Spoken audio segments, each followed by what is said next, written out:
Mhux talli tlifna 8 snin u tajru 400 miljun euro mit-taxxi tal-poplu, mhux talli dawk il-flus ġew misruqa u issa tinħossu reperkussjoni umana fuq is-servizzi tas-saħħa talli dawn huma kollha konsegwenzi ta' deċiżjonijiet żbaljati u intenzjonati biex twettaq frodi fil-qasam tas-saħħa. Sostna dan ix-Shadow Minister tas-Saħħa Adrian Delija f'konferenza tal-aħbarijiet indirizzata 3:00 flimkien ma' Shadow Minister għall-Kura Primarja u s-Saħħa Mentali Ian Vassallo.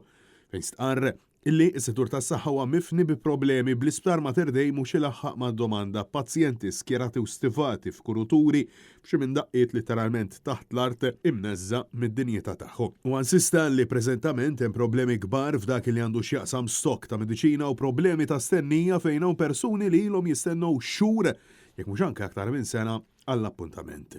Delija saħaq li gvern tal-Labor tul dawn is-snin fil-waqt li bbaża l-modell ekonomiku fuq il-kwantità u mhux fuq il-kwalità ma ħassibx biex jinvesti fl-infrastruttura tal-pajjiż biex pajjiżna jkun jista' jiflaħ b'mod effettiv għaż-żieda fil-popolazzjoni.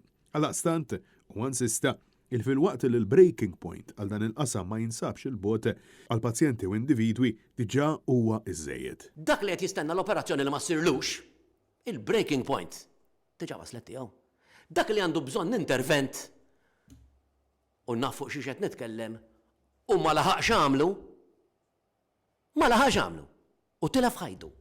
Dak il-breaking point tiegħu diġà laħqu mela għandek il-breaking point ta' dak li huwa l-pajjiż is-settur illi titkellem b'termini ġenerali, però għandek il-breaking point tan-nies illi għal kull persuna li m'għamlitx operazzjoni, għal kull persuna illi għandha bżonn il-mediċina, għal kull persuna li għandha bżonn intervent, il-breaking point tagħha diġà wasal. Intant id-deputat Ian Vassallo saħaq li l-Gvern tal-Labor ilu snin jagħmel diversi wedid f'dan il-qasam mingħajr ma wettaq ebda minnhom fosthom il-bini ta' Northern Hub u l-Mother and Baby Hospital. Ebda idea meta se jibda x-xogħol fuq l-isptar il-ġdid tal-kura psikjatrika jew dwar il-binja tal-outpatients il-ġdida. Dan kollu waqt li hemm eluf ta' nies jistennew sabiex isirilhom sempliċi CT scan jew operazzjonijiet serji bl-istennija tkun saħansitra fl-emerġenza. Għandna il-fuq minn 16,000 ruħ li qed jistennew appuntament jew qed jistennew it-test tal-MRI.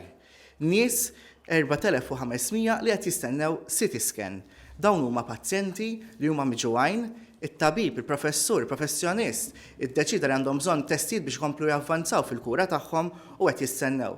Dan ifisser li nies qed jistennew 6, 7, 8 xhur, sena għall-appuntament tagħhom biex jkollhom riżultat biex jieħdu l-attenzjoni li hemm bżonn. Għalaqstant, il-Partit Nazzjonalista jappella għal bon sens u jittama li verament il-bidla fil-Ministeru tas-Saħħa twassal għal ġid tal-poplu Malti u Awċi wara snin twal ta' tkaxkir tas-saqajn illi ġab dan is-settur totalment arkubteħ.